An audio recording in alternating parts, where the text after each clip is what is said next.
Hi everybody, I'm Zilla Blitz and welcome to episode 4 of our campaign game with Sherman Leader, the 2017 game from Verssen Games.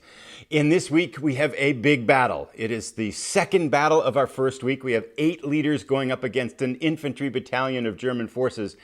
Who will live and who will die? Who will emerge as a hero? Can we destroy the battalion? This and so many other questions to figure out as we move forward in our replay. I hope you'll stick around.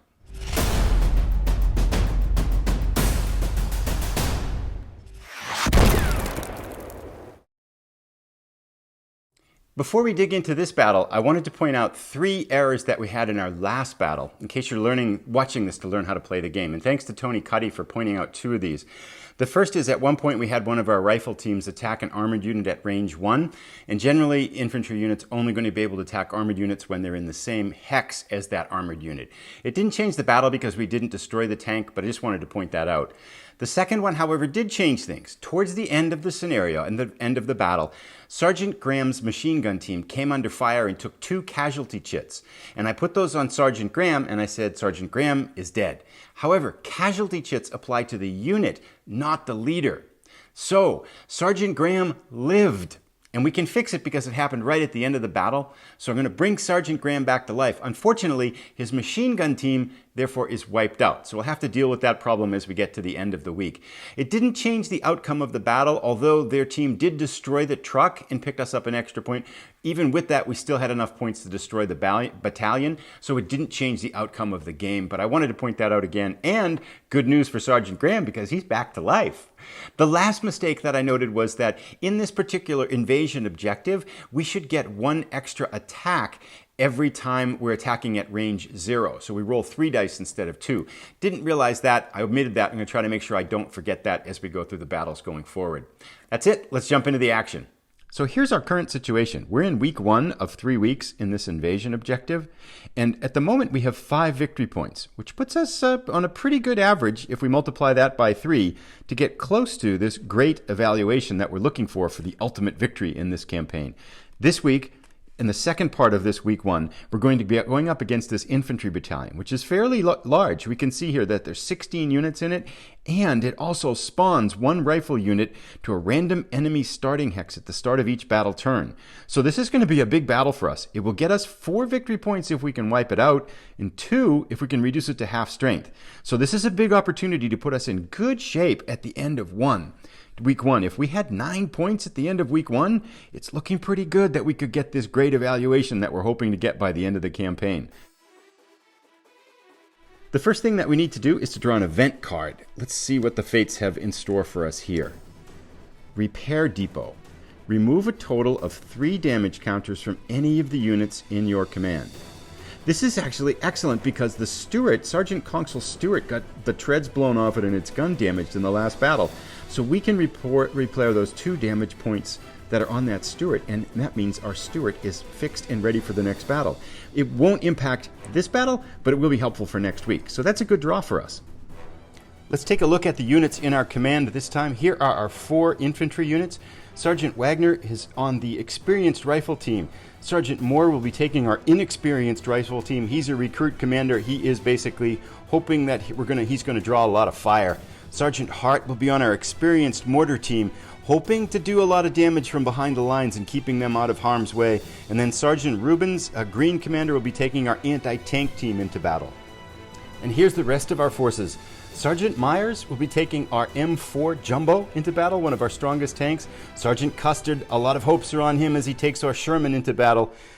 Sergeant Sanders, a recruit commander, a sergeant, will be taking one of our rifle teams. And then lastly, Sergeant Zebra will be taking his elite strike force, an experienced machine gun team, into battle. Altogether, we've got 8 units going into combat today. So here's our map. And to be honest, I'm not sure I like this one either because it looks like, so we start in the bottom, German forces start on the top. Looks like we're all going to meet in the middle in the city, which is going to be, it means we're shooting against units with high defense factors, which means it's going to be harder to take out. It'll be harder to take out us as well, but I was hoping to be able to catch some of their units in the open, so we'd be able to inflict damage and wipe them out quickly. But it looks like it's going to be a city battle instead, but we'll just do the best we can. Here's our initial starting position. We're scrambling to try to take control of the city here. We send our rifle teams, which can move 2 on setup, up into the town. Sergeant Wagner, Sergeant Moore on the right, Sergeant Sanders on the left. Our machine gun teams and our mortar team can make it as far as the bocage. Our tanks can't move, so they have to stay back here. We'll have to move them forward as the battle continues. Let's set up for the German units. Here's the German forces that we'll be going up against today. Just a couple of quick comments on them. Only 4 armored targets. So our infantry are going to have a lot of work to do against these soft targets. We've got 4 rifle squads, 2 anti-tank squads that our tanks will have to be careful for, 2 deadly machine gun squads that are very effective against infantry units, mortar units that can fire at a range of 3. So for infantry units, they'll likely, by their AI movements, to hang back of the battle. So we might have to venture force to knock those out. Otherwise, we'll have to face a lot of long-range shots that could really hurt our troops. 2 anti-tank guns that will be, I'm not sure where they'll end up, but hopefully we can keep our tanks away from those. And then we're going to have to match up against these half-tracks and armored cars with our tanks to take those out. So a lot of work to be done. This is going to be a tough force to go against. So here is the end of the German startup. It's not ideal for us. The German mortar units started in an ideal position for them in the northeast corner of the map here. They're in bocage, which means we can't attack them from range. It's going to be really hard to dig them out, and they can rain fire down on our infantry units in the city in this section. So that's problematic. The German armor starts fairly removed from the battle, which is good. However, their rifle squads and their machine gun squads and anti-tank squads have been able to move forward with their advance orders pretty close to our units. These our initial units, Sergeant Wagner and Sergeant Moore, are going to take a lot of fire in the first few turns here. 1 rifle unit making it as far as to be in the same hex. So the battle's going to get hot and heavy right from the start. Now that everything's set up, we have to roll for enemy aggressiveness level. On a 1 to 5, the enemy aggressiveness will use a 6-sided die and be relatively tame. On a 6 through 10, they'll be more aggressive and push their advance harder. And 9, we'll get an aggressive 10 roll die for enemy movement. So turn 1's about to start, but one thing that we haven't talked about yet is the tactics mechanic in the game. And some of our units, our experienced rifle team, our experienced mortar team, and our experienced machine gun team have what's called 1 tactic applied to them. And that means that at any point in the battle, they can opt to go act in the phase that they normally wouldn't act in addition to their regular phase. So all of our commanders are slow because they're either recruits or green or average. However, by using this tactic, they can act in the fast part of the movement phase, which means we can go before the German forces with this. And in this case, it makes sense to use these, I think, now. We're going to have Sergeant Wagner and Sergeant Hart activate during the fast phase and use their tactics counters up. Here's the reason why I want to activate these units now. We've got these 2 German machine gun units that have just moved into the edge of the town, and they are deadly against our infantry units. So I want to see if we can knock them out as quickly as possible. So we're going to have Sergeant Wagner and Sergeant Hart try to take these 2 units out. Sergeant Hart will get us started with his mortar team firing on this machine gun unit holed up in the town. Hart needs a 4 or better to hit. Firing at range 1, we subtract 1 from the dice roll, but Hart is a good shot, so we add 1 back in. 4s or better to hit with the mortar team. A 10 and a 4. We get 2 hits to start us off. The machine gun team has a defensive 2, but it's holed up in heavy terrain, so it adds 2 to the die roll, so the machine gun unit needs 4s or less to survive on both of these rolls. Oh, bloody hell. A 2 and a 2. The machine gun unit survives. Let's see if Sergeant Wagner can have better luck firing with his rifle team against this machine gun unit in the town as well. At a range of 1, there's no change. They need 4s or better to hit. Sergeant Wagner is a +0 on the modifier, so 4s or better to hit. 7 and a 10. Once again, our fire's dialed in and we get 2 hits on the machine gun unit. Let's see if we have better luck this time. 4s or less to survive on both hits. A 9 and a 1. Yes! Sergeant Wagner takes out the machine gun unit. We've got our first kill and 2 victory points. Excellent work, Sergeant Wagner. Let's roll for German tactical movement as they start up their turn. A 4. Advance to cover, adjacent cover, and hold. Pretty good for us, as that might put some stalling in some of their forward momentum in this. For the German movement here, one thing to note before we start is that by rules of this battalion, they have another rifle unit that's spawned in here at this hex. So they're going to be getting a constant resupply of forces as we go through this battle.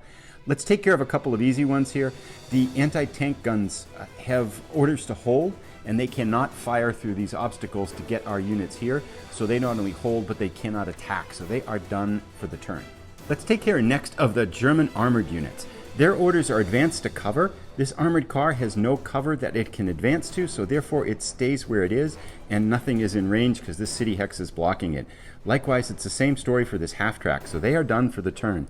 This half-track, however, is under different orders. This one has an advance to cover order, which is towards our infantry units here, so it can move into this city hex here, and it can fire on our infantry units here. It's going to open up on Sergeant Moore's recruit infantry team. The half-track will be going after Sergeant Moore's rifle team because they have the lowest defense. They need 7s or better to hit. On the edge, a 2 misses. Roll again. 9, so 1 hit. Sergeant Moore is in high terrain, so he needs a 5 or less to shake it. We add 2 to the die roll. A 1. The hit is negated. Excellent. The half-track is done with its turn. Let's handle the 5 rifle teams. Now these rifle teams have movement orders that are adjacent, move to adjacent cover. For these 3 teams, it's this hex to their left, or forward into our hex. And they're all of equal value. The rules state that we can decide when that's the situation. So we're actually going to take advantage of that and move them away, assuming that they retreat a little bit. Their orders are going to be pretty aggressive, so I expect that they're going to come back pretty soon, but that will give us a little bit of time to handle the units that are already on us. This rifle unit down here, however, adjacent cover is still going to put it in terms of being able to attack us, so let's move it 1 to the left, and it will attack Sergeant Sanders' rifle team in this building here. The rifle team needs 5s or better to hit. 9 and a 9. It hits twice. For damage to negate the hits, Sergeant Sanders needs to roll 5s or less on both hits. A 1 and a 3. Excellent. Sergeant Sanders' teams take cover and suffers no damage. The newly arrived rifle team has the same orders to adjacent cover. We're going to move it into this middle one where it could either attack either one of our 2 rifle squads. We'll have it go after Sergeant Moore's squad. The squad normally needs 5s to hit, but because it's moved, it needs 7s. 8 and an 8. God, some deadly shooting by the German rifle team. Both hit. Sergeant Moore's rifle team is in high cover. It needs to roll 5s or less to negate the hits. A 9 and a 1. So 1 hit gets through. We have to pull a damaged chit on Sergeant Moore's rifle team. Hopefully we have a little bit of luck here. The dreaded casualty. We keep pulling those. So Sergeant Moore's rifle team takes a casualty. If they suffer another casualty, they're knocked out of the battle. But as it stands, it changes no performance impact with this. We have 1 German armored car yet to move. It's advanced to cover, which means it's going to go right here. It can attack Sergeant Sanders' rifle unit as well, and it will do so. Normally needs 6s to hit, but because it's moved, it needs 7s and above to hit. Good lord. Oh, 6 and an 8. So 1 hit. I thought for a second there it was both. 1 hit scored on Sergeant Sanders. Sergeant Sanders needs a 5 or less to negate it. 4. The hit is negated, no damage. The German machine gun unit has an order to move to adjacent cover. It could move to any one of 4 hexes. We're going to move it here to the left and have it fire on Sergeant Sanders' team because it hasn't taken any damage yet. I think that's better than moving it here and have it fire on Sergeant Moore's squad because they've already suffered damage. So it opens fire on Sergeant Sanders' squad. Normally it needs 3s or better, but because it's moved, it needs 5s or better to hit. A 4 and a 9. 1 hit is scored. To negate the hit, Sergeant Moore needs to roll a 5 or less. 10. The hit gets through. We've got to pick a damage kit.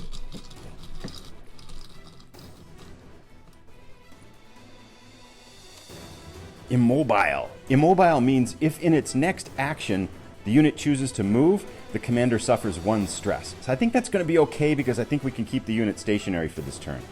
We have 2 anti-tank squads and 2 mortar squads left to handle for the Germans. Let's do this first one up in the north here. Now this one has a movement that is advanced to cover. It could go left or right to advance to these units. We're going to have it move to the right. And in this case, it fires on the unit that has the best chance to hit, which is right along the spine of this hex, to Sergeant Custard and his Sherman. Because firing against high explosive targets, it needs 7s, but against armor, it only needs 3. So it's going to take that shot rather than one of the shots at the infantry squads. So it's moved, it needs a 3, it's at range 2, so it needs a 4 or better to score with its 2 shots. 2 and a 6. 1 misses and 1 hits. To negate the hit, Sergeant Custard needs to roll a 2 or less. A 9. Uh-oh, the hit gets through. The anti-tank shell rockets off the Sherman and exposed. Actually, I had the wrong side. That was suspension 1 stress. Suspension is a terrible result for us because suspension means the unit cannot move during the battle. So Sergeant Custard Sherman is stuck back here at targets that are going to come in range, and that is not good because it's our strongest unit and there is probably not too much that's going to come in range of the target here. That's a bummer. The other anti-tank squad will advance to cover moving here, and it means that it's going to be able to fire at Sergeant Moore's squad, who's already suffered a casualty. The anti-tank squad needs 7s, but because it moves, it needs 8s or better to hit. 5 and an 8. 1 hit gets through. To negate the hit, Sergeant Moore needs to roll a 5 or less. 3. No effect on Sergeant Moore. His squad is still thriving. The last German units that we need to handle are the 2 mortars that are up here in the bocage. They have a range of 3. The only thing that's in range are these 2 infantry units in the city. They're going to fire at the one with the lower defensive value, which means Sergeant Moore's rifle team taking more fire. Normally they need 6 to hit, but because it's at range, they need 8s to hit. The first one fires its 2 shots. A 9 and a 7. To negate the 1 hit, a 5 or less for Sergeant Moore. A 1. Once again, they successfully take cover. The second mortar team will fire, likewise, at the same odds. They need 8s or better to hit. A 2 and a 6. Both misses. And with that, the German turn has ended. It's time for our response. Our strategy is going to be to do as much damage as possible. We have so many targets, it's kind of overwhelming. But we have some easiest and obvious choices. The first is, the only thing that Sergeant Custard can do is to fire at the anti-tank unit that fired at him. So that's the first move we're going to make. Sergeant Custard, after modifications, needs 6s or better to hit. A 3 and a 1. Both shots go wide. Gah. Our next move will be to move Sergeant Myers' Jumbo up into the bocage, and will fire again. It only has 2 possible targets, so it's going to aim for the anti-tank gun. Sergeant Myers also needs 6s or better to hit. A 4 and a 10. 1 hit gets through. The anti-tank unit needs a 4 or less to survive. 10. We've wiped it out. Sergeant Myers gets his first kill. So I have a general plan now for the rest of the units. My thinking is these mortars up here can just continually rain fire down on our troops in here. However, if we shift them to the left, it might pull the mortars out of the bocage and put them in range of our mortar team here, which could then rain fire down on them on the open. So I think at some point they're likely to get a roll that's going to cause them to advance and do that. So our general move is going to be to move our infantry units up into this building here. But before we do that, we're going to take advantage of Sergeant Sanders being in the same square as this rifle squad, so he's going to try to take them out. Sergeant Sanders needs 6s or better to hit, and he gets a 3rd attack with this rifle team because of the special rules for this invasion scenario that we forgot to do last time. So generally he needs a 5. Because he's in the same hex, we add 2 to make it 7, but he has a -1 penalty at 0 hexes away. So 6s or above to hit. 4 and a 10. We get 1 hit with the first dice. Let's see how this one works. The rifle team needs a 5 or less to negate it. A 4. It negates it. But Sergeant Sanders has 1 more shot. A 2. Gah! 3 shots and we can't take it out. Okay, I think we're still going ahead with our general plan. We're going to have Sergeant Moore move into this building to the left and not attack because it would cause too much stress. Likewise, Sergeant Wagner is going to bring his squad over here into this building. The general idea again is to pull those mortars out of the bocage. We're going to have our anti-tank team as well push up into the square. Likewise, they can't fire. It would cause extreme stress when they move and fire at the same time. And we do have a couple of other options here. Our mortar team, Sergeant Hart, still can use that, because it uses its tactic, it's going to try to drop in a mortar round on this machine gun unit that's up in the building up here. Sergeant Hart needs 4s or better to hit. Oh my goodness, Sergeant Hart. No hits. God, the dice roll gods are killing us. Our last action of the turn is going to have Sergeant Zebra and his elite strike force machine gun team move up into this hex as well. They are not going to fire as well, because if you fire and move as an infantry unit, you cause 2 stress, and that's going to pile up pretty quick. So that brings us to the end of the first turn. Not as much damage as I would have liked to have gotten on the enemy units. We had a lot of attacks that just didn't succeed. We'll go to round 2. Hopefully we can do a little bit better in this second turn. So here's the situation at the start of turn 2. The new German rifle squad that has appeared in this square up here, so a good distance away from the battle.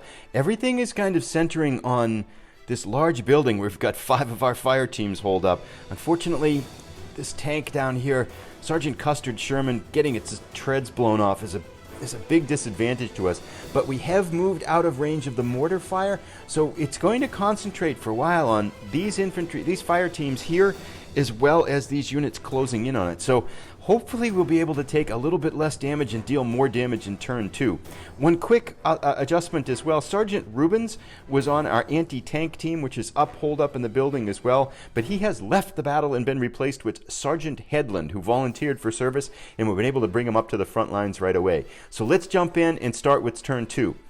The first thing we're going to do before the Germans move is we're going to have Sergeant Zebra and his machine gun team, experienced machine gun team, activate their tactics counter and try to take out this machine gun before it can get going.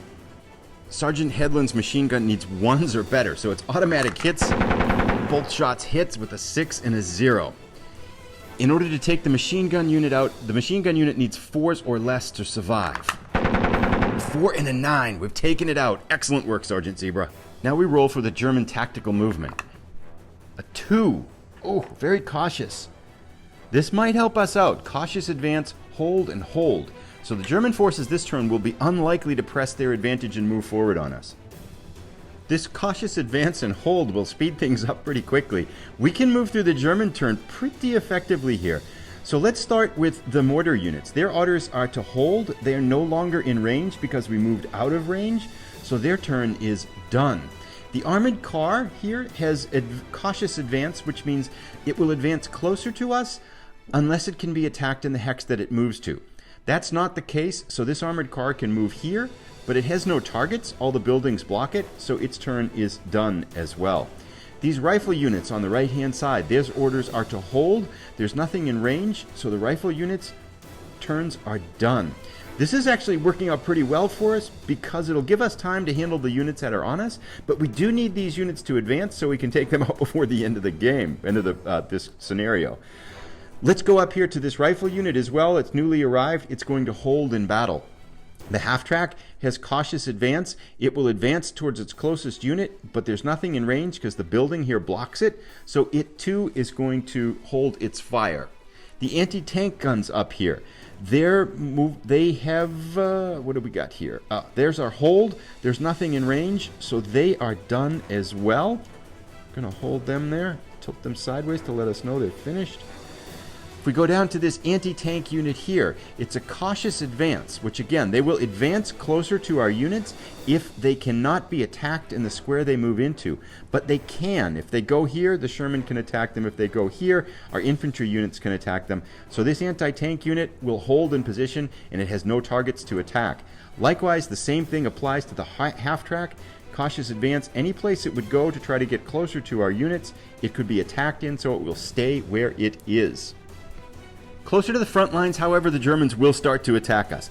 This rifle squad here has orders to hold, but it can fire, and it's got 5 units to pick from, and so the rules tell us it has to attack the unit with the lowest defensive value. That is Sergeant Headland's anti-tank team. Welcome to the battle. He comes up, moves forward, and is taking fire already. The rifle squad needs 5s or better to hit. 7 and a 4. It gets 1 hit. Sergeant Headland's anti-tank team has a defensive 2, but it's in high cover, so 4 or less to negate the hit. A 6 hit gets through, and we'll pick a damage chit for Sergeant Headland's squad. 1 stress. So Sergeant Headland shows up in the battle, moves forward with his squad, takes some fire, and is starting to feel stressed out. The armored car will do the same thing, firing once again on Sergeant Headland's anti-tank team. It needs 6s or better to hit. An 8 and a 10, 2 hits. Once again, Sergeant Headland needs 4s or less to negate it. A 2 and a 6. Once again, Sergeant Headland's anti-tank team takes fire. Exposed. Exposed means that they are more likely to get hit on the next turn. And lastly, this rifle squad, which is holding fire, fires directly at Sergeant Headland in the same square. It's close combat. They need 5s or better normally to hit, but because they're in the same square, they need 3s or better to hit. 3 and a 6, 2 hits. To negate the hit, Sergeant Headland needs 4s or less. Come on, Sergeant Headland. 2 9s, 2 damage chits. Gah, the stress. We pick our first one. Casualty. Okay, so Sergeant Headland's team has suffered casualties. There are some in here that are no effect. We have yet to see one, though. Our chit pulling luck has not been very good. Oh, God. Double casualties again. The chit gods slam us down. So Sergeant Headland's anti-tank team is wiped out. Sergeant Headland, however, survives, and he will live to fight another day, but not in this battle. Let's see if we can get some retribution here. Unfortunately, Sergeant Custard's Sherman is derailed of its treads and has no targets, so its turn is finished. Let's move up here to Sergeant Hart, however. Our first shot, we can have Sergeant Hart fire over the city and try to take out these anti-tank guns with his mortars. That's a pretty good shot for us, even though the to-hit odds are going to be lowered. Because it's in the open, it's got less defense, so I think we're going to take advantage of that. So Sergeant Hart will fire with his mortars on the anti-tank gun. The anti-tank gun's a high explosive target. Sergeant Hart usually needs 4s, but because it's at long range, he needs 6s. However, his good shot means he only needs 5s. So 5s or better with 2 shots. A 4 and a 3. Sergeant Hart. He keeps missing. He hasn't hit anything. He's supposed to be our best unit. We have to buy him some glasses. Let's see if we can take out this rifle team in this squad. Sergeant Moore's squad is going to fire. They need 6s or better to hit, and they get 3 attacks. 7 and a 1, so 1 hits. Let's check that third attack right now. 3, only 1 hits. We need a 5, or the rifle squad needs a 5 or less to survive. A 7, yes, Sergeant Moore takes it out. Finally. Next up, we're going to have Sergeant Sanders' rifle team try to take out the German rifle team just to their northeast. Sergeant Sanders needs 5s or above to hit.